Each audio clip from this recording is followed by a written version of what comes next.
Our guest is a decorated human performance coach and speaker to world-class companies and organizations.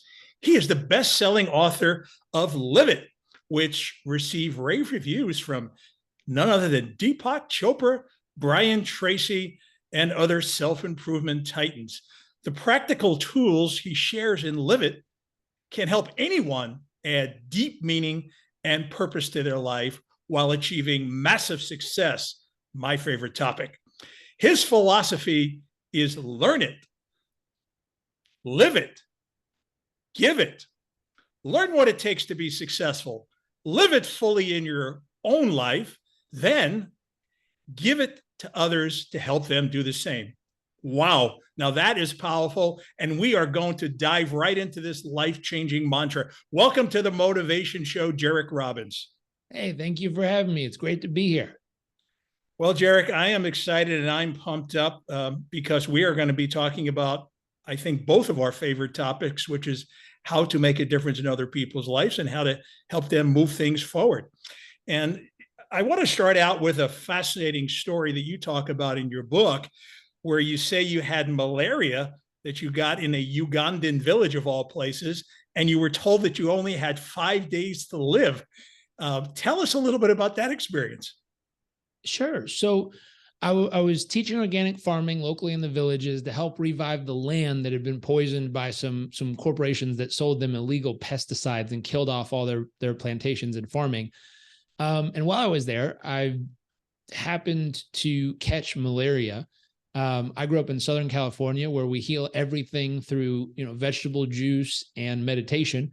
So when I got malaria, I was like, I'll be fine. I'll just, work my way through it, let my body process it. And I remember I waited way too long. I got to the point where I had like 65,000 parasites per one red blood cell. And I finally went to see the doctor, and he took my blood and showed me the fact that I had 65,000 parasites per blood cell. And he's like, hey, you have to take the medication immediately. I was like, I don't do that. And he was like, wow, okay. So he went and did some math and showed me the numbers and how it doubles every 8 to 10 hours. And that's when he told me I have about 5-6 days left to live. And I remember that feeling where it caused me to really kind of like that in a movie where you see the life flash before your eyes and you see all the things you've done, but then have all the dreams you still haven't done yet. And I remember just thinking of like, wow, this is nowhere close to what I really want to do. Like, I haven't even scratched the surface of life yet. There's so many things I want to experience. What it did help me do, though, is narrow down what was most important, because the things that flashed before my eyes of like, I never got to fall in love and get married. I never had a chance to have a family. I never had a chance to start a business or try to make a lasting difference in the world, create something that would outlast my actual physical life, but continue to help people way beyond me. I never had a chance to, tell the people how much I loved them, who really mattered to me. Never. And the list that it made became the most important focus of this next period of my life. But it was a wake-up call. It was that experience where it caused me to deeply question everything that had gone on in my life. I remember I read a book, and it talked about this concept that the first mountain we climb in life is what we can get from life. And the second mountain we discover in life is what we can give to life. And even though I was there volunteering and giving back and helping, there was still a deep part of me at that stage of my life, 18, 19 years old, where I was focused on what I could get from life, what I wanted to achieve, my bucket list, what I wanted to experience, what I wanted to have and do and create. But all these things were mainly because of how it made me feel as a human being, made me feel important, made me feel significant, made me feel powerful, made me feel confident, all these things. And I remember after that experience, the only things that really mattered to me were the things I could give to life. I wanted to find someone I could fall in love with and share life with them, help experience magic moments together, help turn their dreams into reality. I remember I wanted to have a family so that I could provide the same or better childhood that I had growing up to my future child. I remember wanting to make something that would outlast me, to know that my life mattered more than just to me, but it mattered to the community and actually made people's lives better in some way beyond my physical presence. Like something started to click in that moment where it became more than just about the things I wanted. It became more about the things I hoped I was able to give and or share. That's pretty remarkable. You were age, I think 23, right, Jerick? At 18. the time, 18 So at that the was time? like 18. So 18 was a trip around the world. 19, 20, I was probably 20, right in that time zone. Coming back, got healthy, got things together. That would probably lean into 21, 22. Somewhere around 23 was when I finally started to go out on my own business-wise and started to put stuff together, where I moved out on my own and started my own business and tried to figure out a way to bring it to life. And then 24 is when it kind of caught traction. You know, we've all heard the idea that we need to give back, but most of us struggle in really either believing it or doing it. And part of it you actually touch upon in your book, which is that, you know, most people are so consumed with trying to hit their own personal goals that helping others, you know, just going to get pushed to the back burner, you know. And we are thinking like, how do we get our share? How do we get the bigger house? You know, how do we keep up with the Joneses? So how do people, even at an early age like yourself, come to that realization without focusing on their own personal goals? Sure. So it's interesting. When I was young, I had kind of both experiences where my mom and I lived in a very simple, you know, little 1 or 2 bedroom apartment, depending on what time period it was in. My dad worked really hard to provide for us. And my mom also worked side jobs and weekend jobs to make sure we had enough money for like food and fun stuff and stuff like that.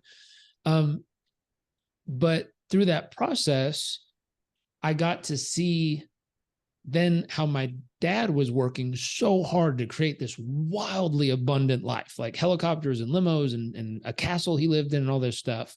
And so I got to see and experience moments of this insane level of abundance, and then live my day-to-day life in, you know, an apartment with my mom and like work on swap meets on the weekends to earn some extra money kind of stuff.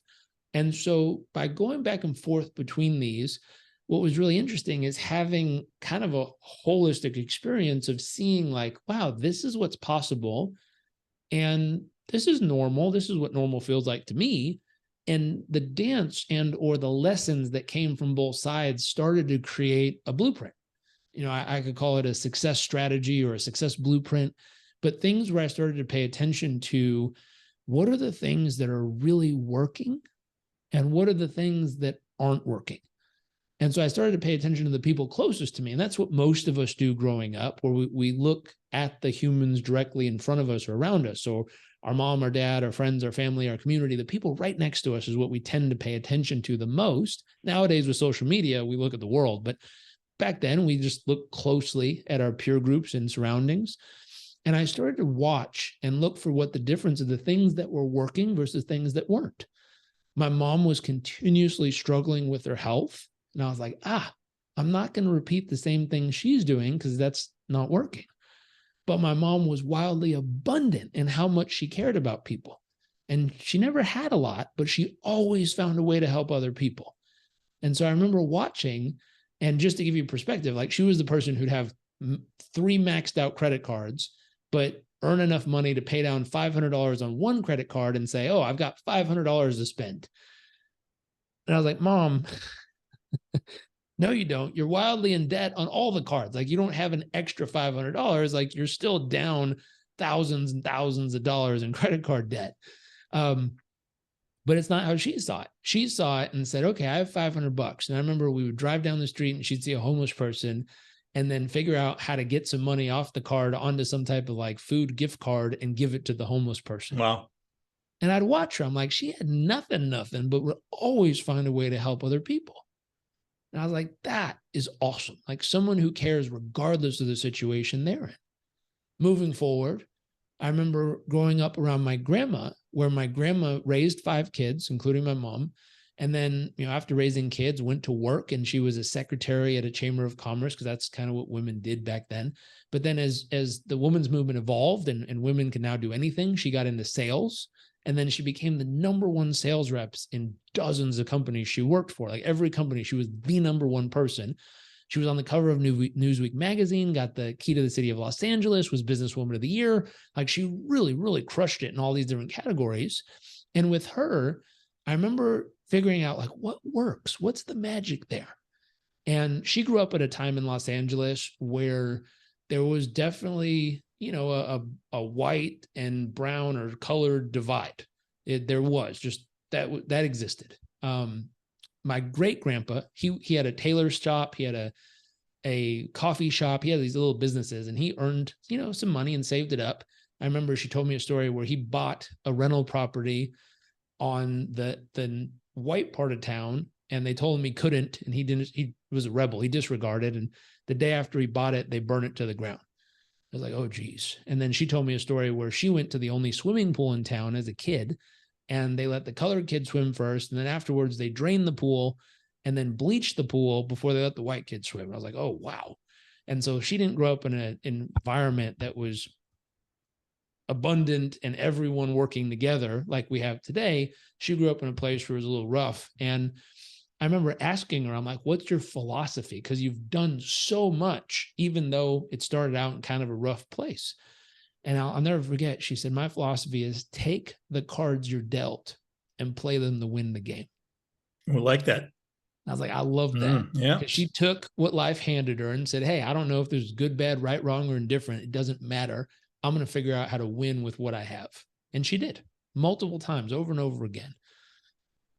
That's a great lesson, because so many people are sort of finding the easy way out, and to explain why they haven't achieved or done the things in life that they were meant to do by just saying, well, you know, look at the circumstances I grew up with, you know, look at who my parents were, you know, finding a million reasons. But like you said, take the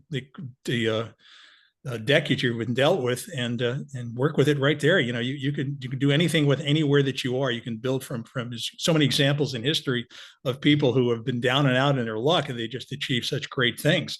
In fact, their stories are some of the most motivating stories in the world, you know, when you've actually had nothing and you rose up from that. Now, in your book, you say you talk about you fighting an uphill battle with your friends. I find that very interesting. You were trying to convince them to focus on giving back to others and easing up on their quest for that success.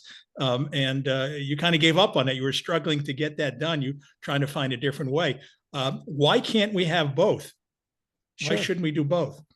So my thought is, if you're one of those people that wants to drag a stubborn donkey up a mountain that doesn't want to go, I mean, you're welcome to do it. I'm not going to stop you or tell you it's a bad idea. I'm just telling you it takes a heck of a lot longer than finding a racehorse that is galloping towards the peak and nice. You run with it. Totally different experience in life. Some people like the stubborn ones where it's like, oh, I'll get them. And that they just find meaning and purpose in their own life of trying to convince that stubborn one to go. And what I found out was I had kind of found that second mountain moment in my life, but they hadn't yet. And I judged them for still being so consumed with their first mountain. Saw the stuff they wanted and the cars and the travel and the even the house or whatever it was, like the stuff they thought they needed to achieve before they were successful. And I would judge them based on that. And at some point I remember just realizing, I'm like, why am I judging these people? There's nothing wrong with what they're doing. And then I said, wait a second, why am I not? They're my friends. Why am I not helping them? And then my brain was like, because that stuff doesn't matter. That's not important. I was like, well, it's important to them and I care about them. Therefore, it should be important to me. I was like, it's not. I don't care about that stuff.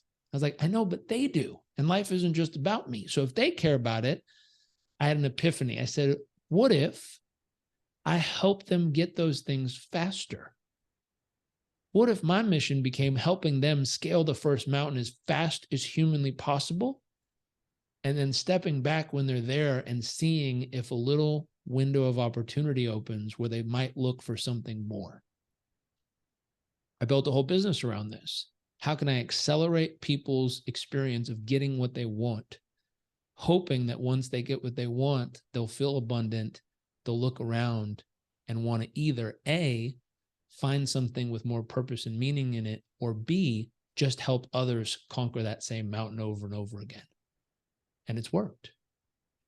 I love that formula. And speaking of formulas, you do have the formula that I mentioned in your intro, where we start with learn it, learner, that you learn all that you need to design your ideal life, the vision for your life. So how do people actually go about this?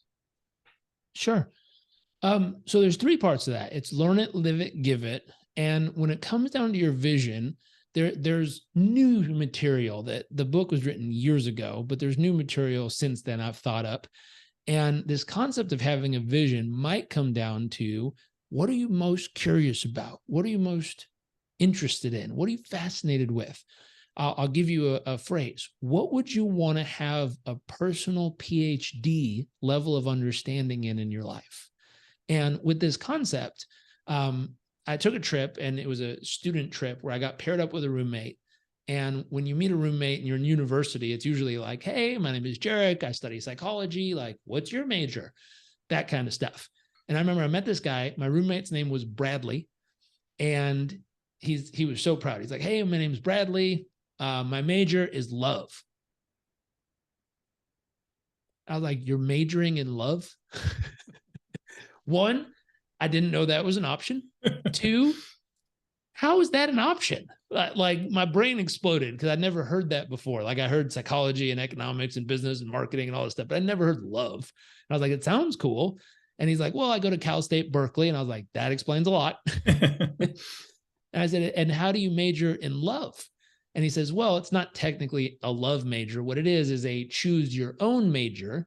And then I was able to sit with an advisor, craft the entire curriculum. So the books we'd read, the classes we'd take, the people we'd studied with, all the things that we'd really get a deep level of understanding with. And then we would title that liberal arts major as a major in love. So a bachelor in arts, emphasis, major in love. And I went, wow, that's cool. That's really cool. And so I took that concept and I said, what would I want to have a PhD level of understanding in? If I could have a PhD in any topic in the world, what would I want a PhD in? And I was a little jealous of Bradley. So I said, I would want a PhD in relationships. I think that's important, who you spend time with and the depth and connection you have with those humans. I said, I want a PhD level understanding of business. That'd be cool. Business and money, like those would be cool topics to dive into. I love a PhD level understanding in health, fitness, performance of the mind, body, and emotions. That would be very cool.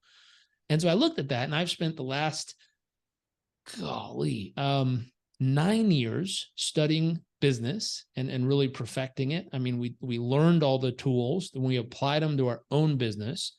And I remember in the first 3 years we applied the tools into our business, we had 143% growth overall. We were making more profit in a month than we used to make in a year. Like it worked extremely well in implementation, what we had learned. And then the third step is to share it with others, to give it. So then I found other people with small businesses that I could help. And, we took one business during the pandemic. They got 50% growth in revenue that year. They had 179% growth in profitability and 195% growth in net profit, all within 12 months during the pandemic. And so I was like, oh, shoot, I could do that for them. And then I started to do it for others, and it worked. And I was like, okay, I've learned the tools. I've lived it in my own life and gotten the results myself. And we've been able to give it with 3 to 5 other companies and get the same or better results with each one of them. I got this. Same thing in relationships. I spent the last 15 years studying relationships, 5 years before I met my wife, preparing for a relationship. Because I thought about it. And I'm like, well, if you were going to go to the Olympics, you'd practice every day and prepare for the Olympics. If you were going to do a spelling bee, you'd practice every day and prepare for a spelling bee. And I was like, what do we do to prepare for a relationship with somebody? Most of us just show up and think it's supposed to work. I was like, well, that'd be stupid. And I'm like, that's a stupid approach. I was like, well, I should probably study, practice, and prepare before I meet the person so that I'm actually competent and ready for the relationship itself. So I spent 5 years studying relationships before I met my wife, and we've spent the last 10 years practicing together. So is there any secret besides yes, dear? Oh, totally. The people who say yes, dear are generally older men. As men age, their testosterone starts to fall. And as women age, they go through menopause, and then their testosterone actually goes up. That way, when you hear older couples and they always say the secret to making this last is just saying, yes, dear. And she goes, that's right. She's generally more driven, focused, and assertive at an older age, and he's generally more docile and less aggressive at an older age, purely based on the biological shifts. And so once you understand the biological shifts, some people like how that feels, therefore it's natural and normal. Other people don't, so they start doing hormone rebalancing or treatments to get it back to how it used to be, kind of stuff. But there's really, really amazing research. If you go to Gottman.com, they have over 35 years of research on over 3,000 couples of every type, pairing, situation you could imagine, and they've narrowed it down to 7 specific things that make relationships last, period. Scientifically proven, 35 years of research. Here is exactly the 7 things. When you do these, or these things are present, the relationship works. When any of these 7 are not present, the relationship decays and eventually falls apart. So it's really neat to see people do that level of research over significant periods of time to break it down to habitual behaviors, habits, and ways in which you go about it that actually make it work. Well, isn't it fascinating, Jerick? There's literally a formula for everything, including, how to make a relationship work. And if people just work that formula, life would be just so much better. And, the reason I love your book, it has a formula. It's got like a dozen different chapters in there with a formula, and the title is great. And I like the subtitle because it's Live It, Achieve Success by Living with Purpose.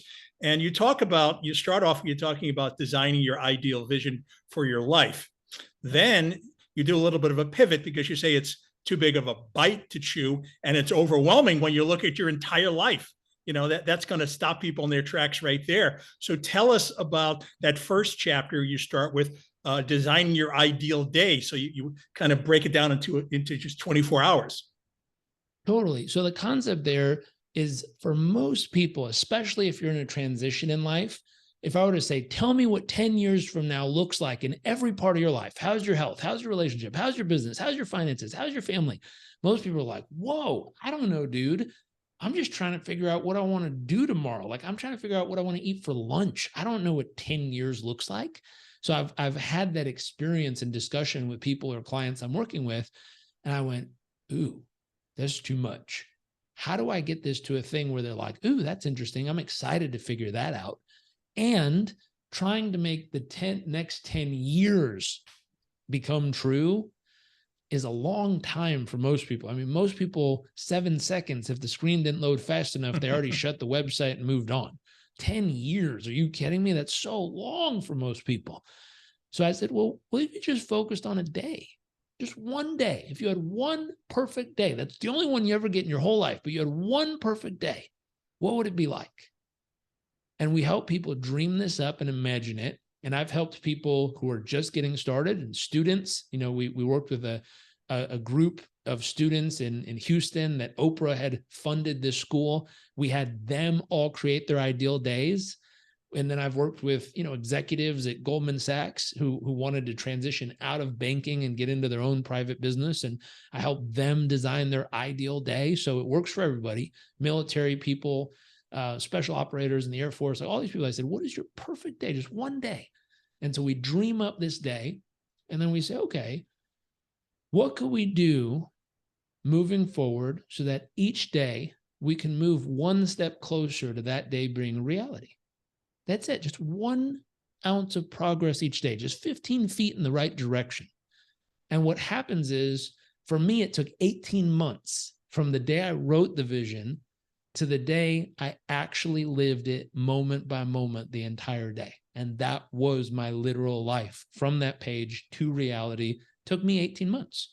For other people, I've had people write this out, look at it and go, my daily life right now is not that far off. I'm pretty much like living it. Like, this is my life. Few adjustments, but most of it's real.